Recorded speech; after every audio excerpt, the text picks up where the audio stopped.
경제브리핑 불편한 진실이 여러분의 확실한 두통 치료제가 되어드리겠습니다. 경제뉴스가 연예뉴스처럼 쉽게 들리는 그날까지 경제브리핑 불편한 진실.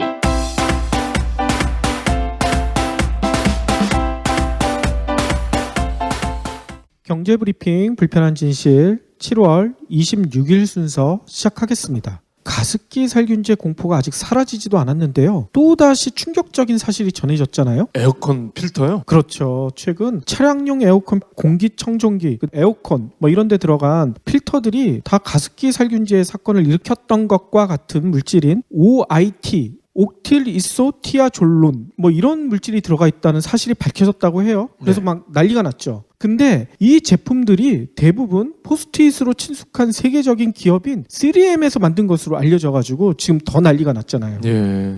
특히 환경부가 지난 22일에 이 OIT가 함유된 항균 필터가 사용된 여러 가지 제품 84가지 모델을 공개했는데 이후로 3M이 소극적이고 안일한 태도를 보이고 있다. 우리나라 국내 언론들이 이거를 성토하고 있어요. 네. 실제로 언론들의 보도에 따르면요. 한국 3M은요. 문제가 된 제품의 자발적 회수를 결정하긴 했지만 이런 변명을 했어. 미국 환경보호청, 미국 표준협회 등 국제적인 기관에서 인정받은 3M 본사 연구소에서 실험한 결과 공기 중으로 퍼져나온 필터의 향균 물질은 극미량이다. 인체에 유해한 수준이 결코 아니다. 이렇게 해명을 했어요. 근데 이 제품을 한국에서만 판다면서요?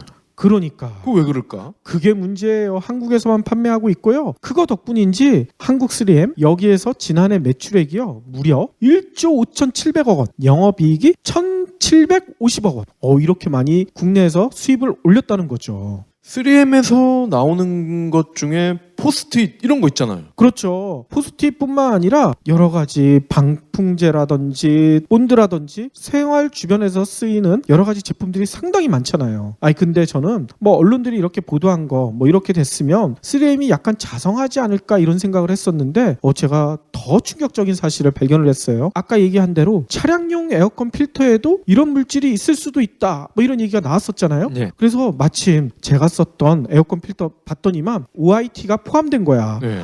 그래서 이거 당장 바꿔야 되겠다. 인터넷에 들어가서 OIT 프리 이런 식으로 검색을 해봤어요. 그랬더니 제품이 몇 개가 안 나오는데 놀랍게도 3M에서 OIT 무검출 필터 이래가지고 판매를 하고 있어. 그러니까 얘네도 두 가지 버전이 있었다는 거잖아요. OIT가 있는 거랑 없는 거. 그러니까 그래도 지네들 때문에 여러 회사들이 피해를 보고 있고 그걸 사용한 소비자들은 진짜 잠재적으로 언제 피해를 입을지 모르는 이런 상태에서 자기네 OIT가 무검출된 제품 이걸 그대로 팔고 있다는 게 이게 말이나 되나요?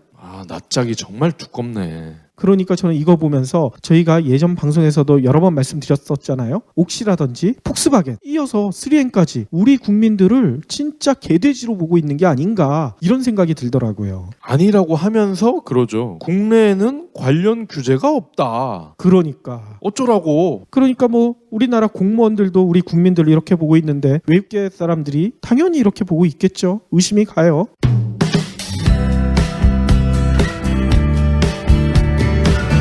어젯밤 꿈에 공자님, 예수님, 부처님, 소크라테스가 동시에 나타나서 나를 롤모델로 삼아라 이렇게 말씀을 하시는 거야. 정말? 세계 4대 성인을 패키지로 만든 거네? 그럼 로또 사야지. 그래야 되겠지? 근데 어떤 분을 콕 집어서 나의 영웅으로 모셔야 될까 고민이 되긴 하더라고. 물론 네 분 모두 훌륭한 성인이시지. 그런데 예수나 소크라테스는 당시 적이 너무 많았다고 하더라고. 게다가 부처님은 왕자였잖아. 그런데 속세와 인연을 끊어버리셨지. 그러고 보니 공자님은 사형을 당하지도 않았고 현실에서 제자들과 같이 삶을 살으셨네.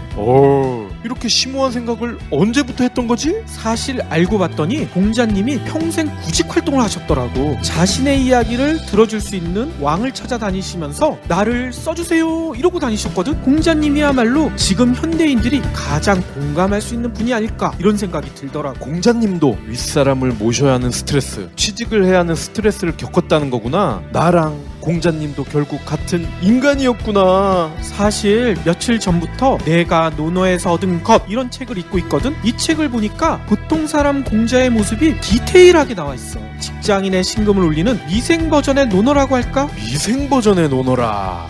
괜찮은데? 내가 노노에서 얻은 것이라고 했지? 나도 노노에서 뭘 좀 얻어봐야겠다. 삶이 흔들릴 때 나를 잡아주는 힘. 내가 노노에서 얻은 것. 서점에서 만날 수 있습니다. 그러면 오늘 꼭 챙겨야 할 경제 브리핑.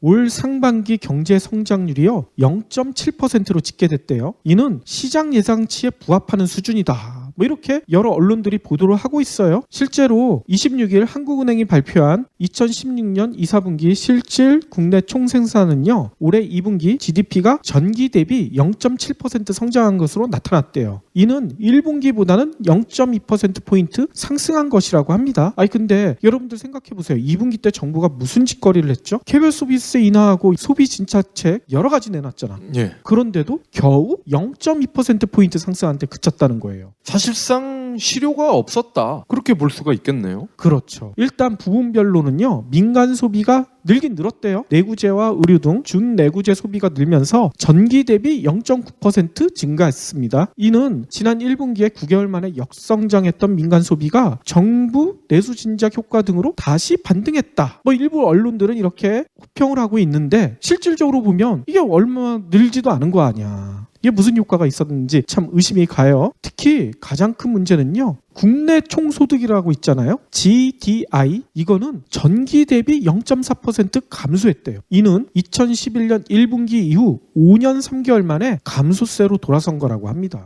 어쨌거나 소득이 줄었다는 거잖아요. 거기다가 더 기가 막힌 것은요. 2분기 성장률 기여도 이거를 살펴봤더니만요. 내수는 1.1%포인트 근데 순수출은 마이너스 0.3%포인트 이렇게 각각 집계가 됐대요. 그러니까 수출을 해서는 성장이 안 된다. 그거잖아요. 그렇죠. 내수가 오히려 성장에 크게 기여했다. 이렇게 나올 수가 있는데요. 이걸 보면 이런 생각 들지 않을 수밖에 없을 것 같아요. 747은 어디 가고 474도 어디 갔느냐. 747, 474 다 뭔지 알고 계시죠? 네.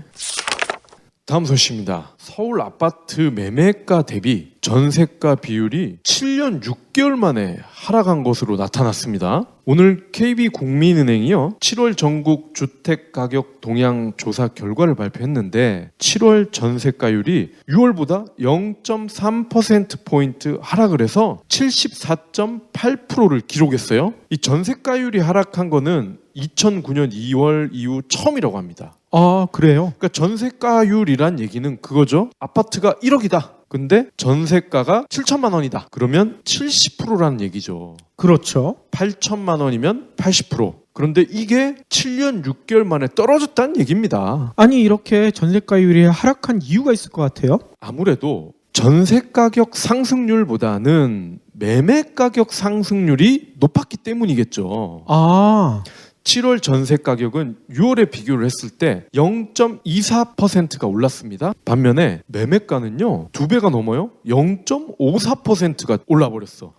전세 오르는 것보다 매매 가격이 훨씬 많이 올랐군요. 그렇습니다. 서울 강북은요 전세가율이 서울 평균을 웃돌았네요. 평균이 74.8이라고 말씀을 드렸잖아요. 여기는 78.2가 나왔어요. 강남은 0.4%포인트가 떨어진 72%. 오호. 서울의 자치구 중에서 80%를 넘는 곳이 기존에도 있었는데 7월의 통계를 보면요. 성북구가 84.3, 성동이 80.9, 구로가 81.6, 중구가 80.4, 관악이 80.1, 서대문이 80%. 딱 6곳으로 나타났습니다. 전국 아파트 전세가율도 상황은 비슷하네요. 상승세를 멈추고 지난달과 같은 75.4%를 기록을 했거든요. 그러니까 8월, 9월, 10월은 큰 이변이 없는 한 전세가율이 떨어질 것 같습니다. 아니 근데 이렇게 전세 가격이 떨어지는 게 또 다른 이유가 있지 않을까요? 아무래도 월세가 많아졌기 때문에 그렇게 볼 수도 있겠죠.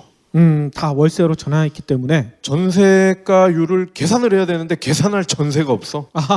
그런 일도 또 있겠군요. 혹시 박 PD는 쇼핑몰 중에 어디를 자주 이용하세요? 저는 지마켓 그리고 11번가. 혹시 인터파크는 이용 안 하시나요? 인터파크는 별로 써본 기억이 없는데요.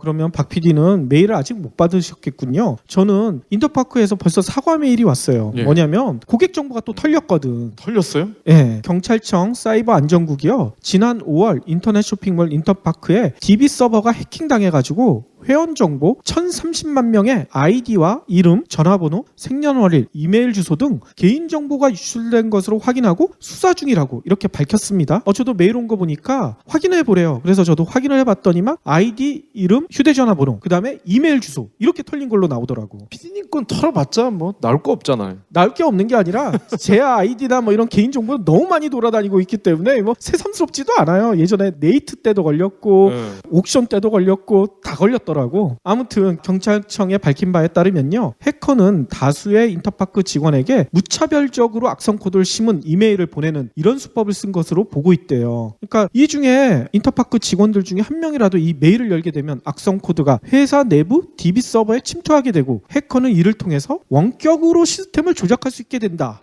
이런 설명을 하더라고요. 예. 인터파크 관계자는 회원 정보 중 암호화된 파일로 따로 관리하는 주민번호, 비밀번호, 계좌번호 등은 유출되지 않았다. 이렇게 해명하고 있는데요.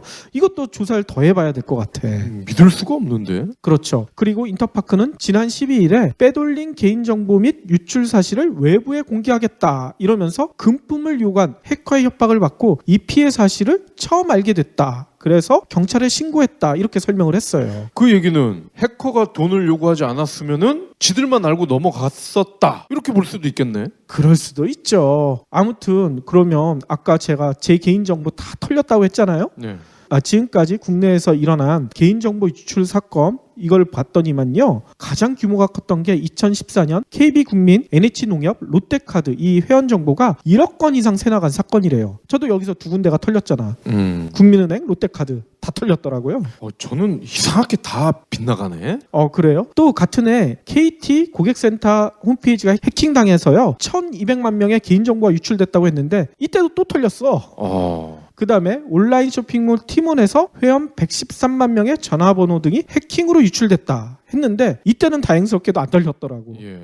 근데 진짜 국내에서 왜 이렇게 해킹 사건이 많이 일어날까? 제가 아는 분은 이런 설명을 하더라고요. 국내 기업들이 보안 비용을 들이는 것보다 이렇게 털린 다음에 보상해 주는 게 더 싸기 때문이다. 그래서 보안 강화를 하지 않고 있다. 이런 지적을 하시는 분도 계셔요. 그렇겠죠. 사실인지 아닌지 모르겠지만 좀 의심은 가죠. 털려서 보상해 주는 게 가성비가 오히려 높거든. 다음 소식입니다. 헬스장, 뭐 요즘은 피트니스 클럽이라고 하잖아요. 그렇죠. 그리고 골프 연습장, 이러한 체육시설 이용자가 중도에 그만둘 수도 있잖아요. 이사를 간다든지 갑자기 몸이 아프다든지. 그렇죠. 그 다음에 회사를 옮길 수도 있잖아. 예, 그만둬도 앞으로는 3일 안에 이용료를 돌려받을 수 있다고 합니다. 그래요? 지금까지는 이런 경우에 정말 가서 읍소를 해야 반 정도 받을 수 있나요? 반도 안 주죠? 그렇죠. 아니면 어깨들을 데리고 가야지. 혼자 가면 절대 안 돌려줘. 네, 이렇게 고객만 피해를 받는데 정부가 오늘 국무회의를 열어서 이 같은 내용을 담은 체육시설의 설치 이용에 관한 법률 시행령 일부 개정안을 심의 의결했습니다. 개정안을 보면요, 미리 돈을 낸 시설 이용자가 개인적인 사정으로 이용을 할 수 없거나 시설 자체가 폐업을 하거나 휴업을 할 수도 있잖아요. 그렇죠. 이때 업자는 이런 사유가 발생한 날부터 3일 내에 남은 이용료를 반환해야 합니다. 그래요? 아니 근데 이때 반환을 안 하게 되면 무슨 규책 사유가 있게 되나요? 예, 그동안은 시간을 끌면 방법이 없었는데 이제는 연이율 15% 지연 이자를 매겨야 된다는 겁니다. 남은 이용료에 지연 이자까지 돌려줘야 된다. 근데 이게 구속력이 있을까? 15% 가산 이자가 붙어서 원금에 더해서 반환금이 더 늘어나더라도 끝까지 안 준다고 버티면 이 방법이 없을 것 같은데요? 그렇죠. 이거 결국 민사소송까지 가야 될 텐데 겨우 몇십만 원 돌려받으려고 민사소송하는 거 거의 불가능하잖아. 아니면 이거 엿기를 들고 나와야 되나? 가격만큼 엿기를 들고 나와요? 고물상이라도 팔아야 될 거 아니야. 그렇군요. 지난 주말에 보니까 인천공항이 완전히 북새통을 잃었다고 하더라고요. 테러 때문에 난린데 그래도 비행기를 탄단 말이에요. 그렇죠. 엄청 휴가들 많이 가나 봐요. 그래서 해외여행을 나가는 사람들을 노리는 신종 보이스피싱이 등장해가지고 주의를 요한다고 합니다. 뭐냐면요, 금융감독원에 따르면 출입국 관리소 타칭해가지고요 보이스피싱을 한대. 금감원에 따르면요, 사기범은 이런 식으로 한대요. 자신이 출입국 관리소 직원이라고 소개하면서 피해자가 신청한 뭐 예를 들어 미국 관광 비자 발급이 거부됐다, 뭐 이런 식으로 접근을 한대. 아니 비자는 대사관에서 하잖아. 그렇죠. 근데 왜 출입국 관리소 직원이라고 뻥을 치지? 나 같으면 미국 대사관 직원이라고 할 것 같은데. 미국 대사관이라고 속이기엔 좀 그랬나? 그건 잘 모르겠어요. 아무튼 이거에 속는 사람이 있다는 얘기인 거죠. 아니 근데 문제는 미국 가는 게 아니라 나는 프랑스 가는데요? 미국 관련 비자 신청한 적이 없는데요? 네. 뭐 이렇게 얘기를 하면 이렇게 얘기한다는 거예요. 신청하지 않은 미국 관광 비자 신청이 들어간 걸로 볼 때 개인 정보가 유출돼서 불법적으로 악용된 것 같다. 이런 식으로 재차 거짓말을 한다는 거야. 이러면 깜빡 속아 넘어가게 되는 거지. 보이스피싱도 진화를 계속하는군요. 그렇죠. 그래서 사기범은 이 사람이 속아 넘어간다 하면 이런 식으로 유도를 한대요. 추가 피해가 우려된다. 그러니까 가지고 계신 은행 계좌라든지 보험 계좌 뭐 이런 금융 자산을 안전한 곳에 보관하지 않으면 이거 다 털린다. 따라서 지정된 계좌로 자금을 이체하라. 이런 식으로 유도를 한다는 거야. 이렇게 친절한 출입국 관리소 직원은 제가 알기로는 대한민국에 없습니다. 없는데도 이거에 속은 사건이요, 최근에 5건 이상 발생했다고 합니다. 게다가 가장 많이 피해받은 사람은요 1,700만 원, 이거를 한 방에 날려버렸대요. 네. 이뿐만 아니라 인터넷 구직 사이트를 이용한 대포 통장 모집 사례도 크게 늘고 있다고 금감원이 오늘 또 경고를 했어요. 여름방학을 맞이해서 아르바이트를 찾는 대학생들이 많잖아요. 이 대학생들한테 절세 목적의 통장, 체크카드 이렇게 만들어서 양도해주면 한 개당 월 260만 원을 주겠다. 혹하잖아. 월 260만 원이면 2개만 만들면 한 학기 등록금 되잖아. 그렇죠. 그래서 실제로 피해자들이 체크카드를 만들어서 양도하잖아요. 그러면 대가는 한 푼도 못 받고 대포 통장 명의만 다른 데로 등록되는, 범죄에 악용되는 이런 사례가 상당히 많대요. 네. 그래서 금감원 관계자는요, 출입국 관리사무소나 경찰, 금감원 등 공공기관은 어떤 경우에도 전화상으로 개인 금융정보 거래나 자금 이체를 요구하지 않기 때문에 이런 전화를 받는다면 일단 끊고 해당 기관에 반드시 연락해 달라, 이렇게 당부를 하더라고요. 출입국 관리사무소에서 전화가 오면 저 같으면 그럴 것 같아. 나 진경준인데? 내 허락 없이 왜 전화해? 그것도 한 가지 방법이네요. 근데 저는 이런 사건들을 볼 때마다 이런 생각도 들어요. 아니, 이 국민들 계도하는 것도 아니고 국민들한테만 조심하라고 할 게 아니라 이런 보이스피싱 조직들 정부에서 의지만 있다면 다 때려잡을 수 있지 않을까요? 이거 왜 국민들한테만 조심하라고 해요? 자기네들은 안 걸릴 자신이 있나 보지 뭐. 자동차에서 중요한 기능 3가지. 달린다 선다 온다 달린다 선다 온다 레이너 그래서 썬팅은 중요하다. 썬팅은 레이너 썬팅 썬팅은 레이너 레이싱카에 장착되는 프로페셔널들의 썬팅. 썬팅은 레이너 썬팅. 그러면 오늘의 섹션 IT 게임월드를 살펴볼 텐데요. 오늘 박 PD가 아주 재미난 얘기를 가지고 왔어요. 잘 키운 딸 하나 10 아들 부럽지 않다. 예전에 많이 썼던 말이잖아요. 그렇죠. 저도 이거 실제로 공감하고 있죠. 우리 둘째가 딸인데 진짜 열아들 부럽지 않아요. 네. 제가 이제 40대가 되고 나니까 옛말이 거의 틀리지 않는다, 이걸 새삼 느끼거든요. 근데 이 말도 역시 맞는 것 같아요. 요즘 IT 업계에서도요, 이 격언이 통하고 있거든요. 잘 만든 게임 하나, 조선 자동차 화학 부럽지 않다. 아하. 벌써 눈치채신 분들 계실 겁니다. 구글과 닌텐도가 합작한 증강현실 게임이죠. 포켓몬 고. 이 포켓몬 고를 두고 하는 말인데요. 이 포켓몬 고가 그런 거잖아요. 귀여운 몬스터를 실제 도로에서 만날 수 있는 그런 거잖아. 그렇죠. 그러면 우리가 손가락으로 얘를 잡는 거 아닙니까? 근데 이 게임이 벌써 천문학적인 돈을 벌고 있다. 그리고 앞으로 더 많이 벌 것이다. 이런 외신들이 계속 나오고 있습니다. 물론 부침이 있긴 하지만 구글과 닌텐도 주가도 굉장히 많이 뛰었어요. 그런데 이 포켓몬고 덕에 이종산업에서 덩달아 재미를 보고 있다는 거예요. 그래요? 게임이라고 해서 게임 산업에만 영향을 미치는 게 아니라는 거죠. 포켓몬고가 한국에서도 반도체 업계를 살찌우고 쇼핑을 촉진하고 심지어 멈춰섰던 비행기를 이륙시키고 있다는 거야. 그래요? 허경영이에요? 허경영도 비행기를 이륙시키진 못해요. 이 완전한 이종 산업이라고 보기는 어렵지만 일단 반도체 업계가 신이 났어요. AR이든 VR이든 게임을 하려면 이에 맞는 다양한 반도체가 있어야 합니다. 그렇죠. 중요한 거는요. 원활한 게임 실행을 위해서는 최적화 그리고 최소 사양에 준하는 반도체의 스펙이 담보돼야 된다는 거죠. 당연히 이들 반도체의 스펙은 향상이 돼야 하고 덩달아 가격도 올라갑니다. 게다가 너도 나도 이런 게임을 하다 보면은 수요가 늘 거 아닙니까? 매출도 급증하겠죠. AR과 VR 게임을 할 수 있는 단말기, 대표적인 게 스마트폰일 겁니다. 기본적인 데이터를 저장하는 DRAM, 낸드 플래시, 그리고 두뇌 역할을 하는 AP, 여기에 그래픽을 담당하는 GPU, 이렇게 굵직굵직한 기본적인 것들만 벌써 몇 개냐고요 이게. 기존 단말기와 비교했을 때 이러한 게임을 구동을 하려는 그런 기기에 들어가는 반도체들은 용량이나 성능이 아무래도 뛰어나야 하고요. 특히 부가가치를 올릴 수 있는 부분이 저전력, 저발열, 이게 관건이거든요. 아, 그렇죠. 그러니까 아무리 성능이 좋고 용량이 커도 전력을 많이 잡아먹고 라면을 끓여 먹을 수 있는 정도의 열이 나. 그럼 어떻게 되겠어 이거? 못 쓰죠. 뻥 터지거나 화상을 입거나 아니면 배터리를 아마 5개는 들고 다녀야 될 겁니다. 게임을 즐기는 건 좋은데 배터리가 너무 빨리 소모가 돼서 전화를 받지 못하는 상황이 오면 정말 난감하겠죠. 좋은 반도체, 고가의 반도체는 이러한 불상사를 상당 부분 예방을 할 수 있다는 거죠. 삼성전자, 하이닉스 대놓고 웃지는 못해요 지금. 하지만 속으로는 엄청 기뻐하고 있을 겁니다. 충분히 그럴 수 있을 것 같아요. 유통업계도요. 귀여운 괴물 잡기에 동참을 했어요. 11번가. 이 11번가가요.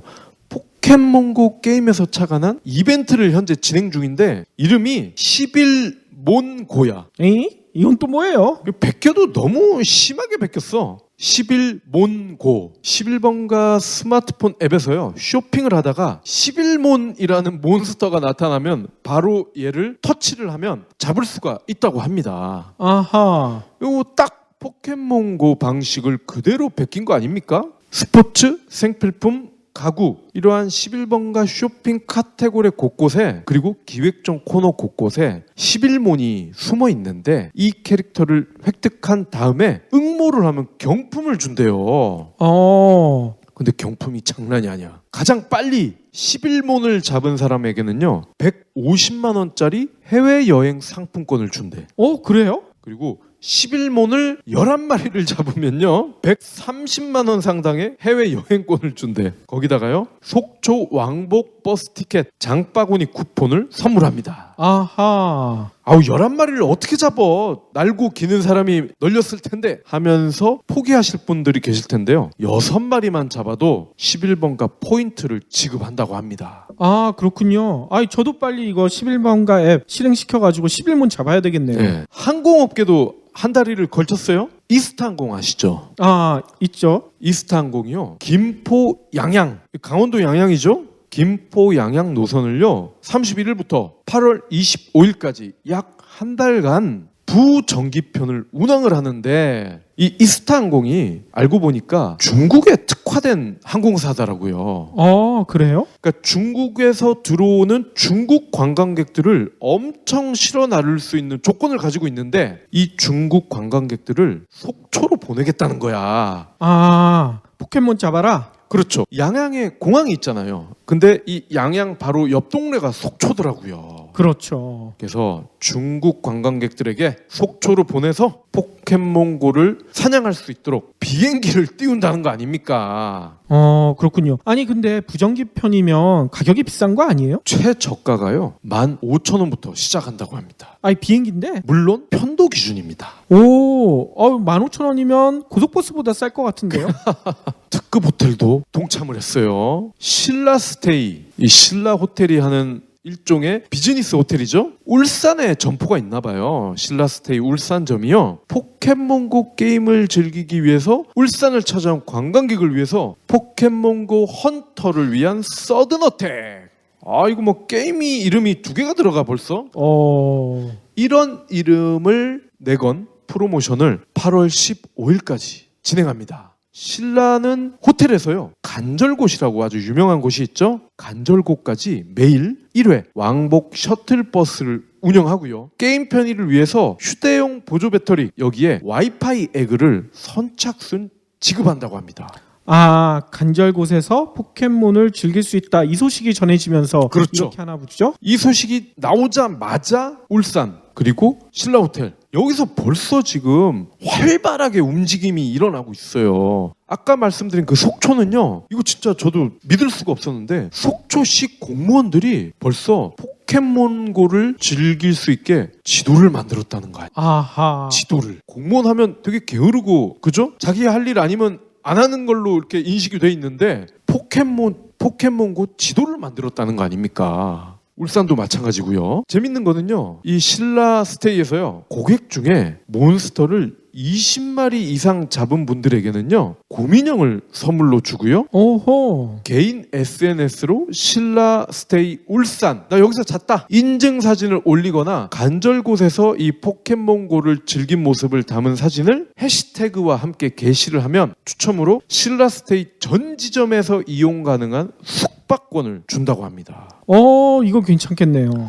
호텔도 그렇고 항공도 그렇고 굉장히 보수적인 산업군이잖아요. 그렇죠. 이렇게 보수적인 산업군에서도 호들갑을 떠는 걸 보면은 포켓몬고가 대단하긴 대단한 모양이에요. 그러니까요. 그리고 속초, 양양, 울산, 뭐 부산 어디 고등학교도 된다면서요. 이들 지역의 관광 활성화도 이미 시작이 된 거예요. 거기다가요. 이미 예상을 했죠. 캐릭터 산업. 러브콜을 받고 있는데 쉬지를 않는데 이 러브콜이. 왜냐하면 우리나라에도 포켓몬 얘 버금가는 친근한 캐릭터가 많거든요. 아하. 그러니까 우리나라에서도요. 뽀로로라든지 라바, 타요, 코코몽 많잖아요. 어린아이들이 좋아하는 거. 그렇죠. 이들 캐릭터를 활용한 포켓몬고를 만들어 보겠다는 거예요. 근데 실제로 한 국내 AR 콘텐츠 기업에서요. 뽀로로고라는 AR 게임을 개발 중이라고 합니다. 근데 이름이 너무 좀 그래. 뽀로로고가 뭐야.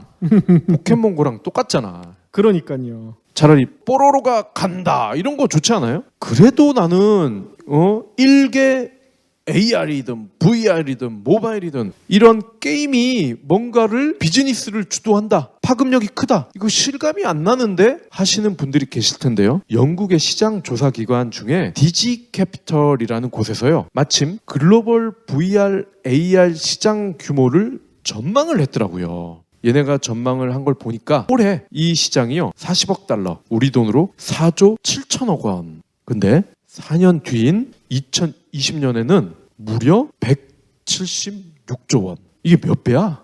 이 정도 수준이면 웬만한 산업군보다 훨씬 더 클 것 같은데요. 특정 산업군 어느 것을 거명을 하더라도 아마 이거보단 낮을 겁니다. 176조 원입니다. 포켓몬고가 창출한 시장이.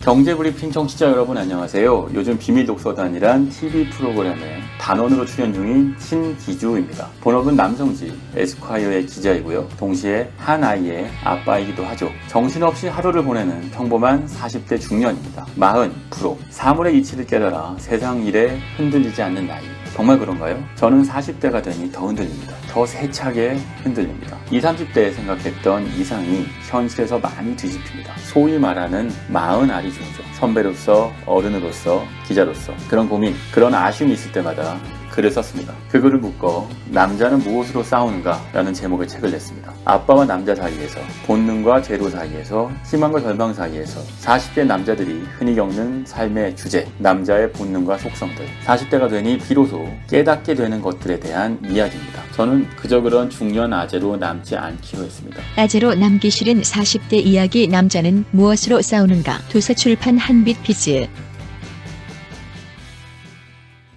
마무리로는요.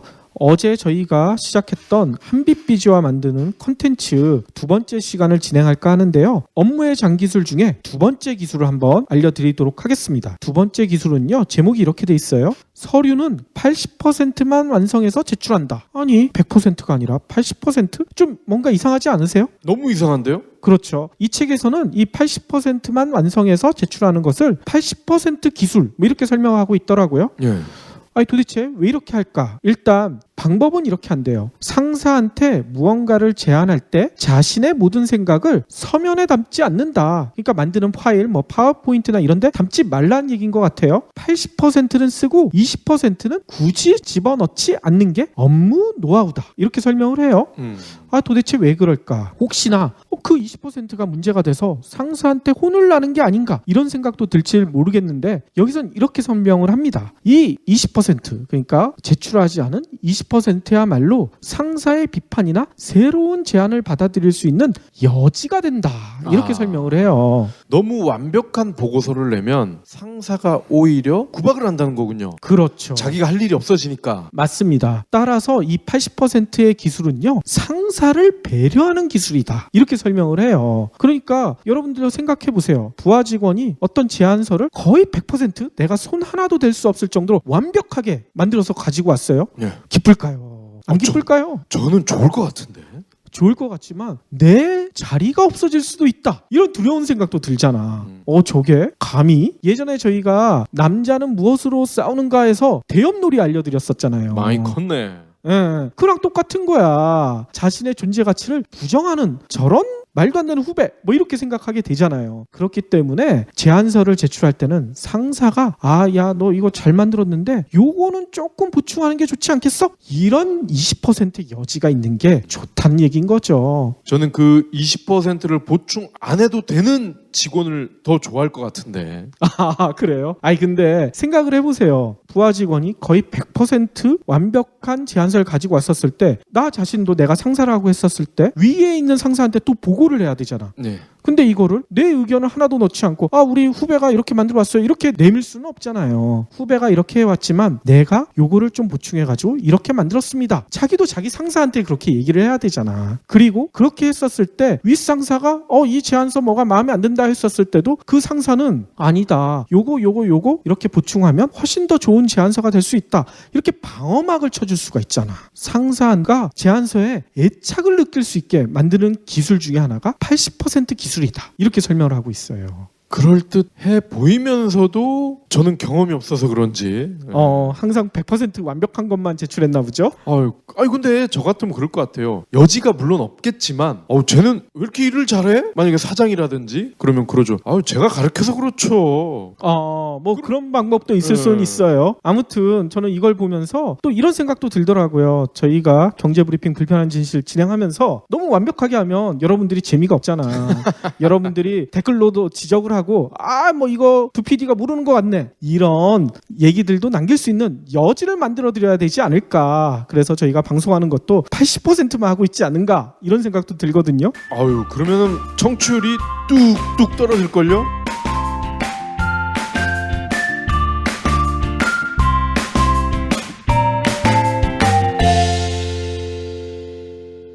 경제브리핑 불편한 진실 완주해 주셔서 감사합니다. 하트 투척, 댓글 남기기, 계좌 후원 등 다양한 방법으로 힘을 보태주세요. 계좌 정보는 경제브리핑 팟빵 공지 코너에 있습니다. 여러분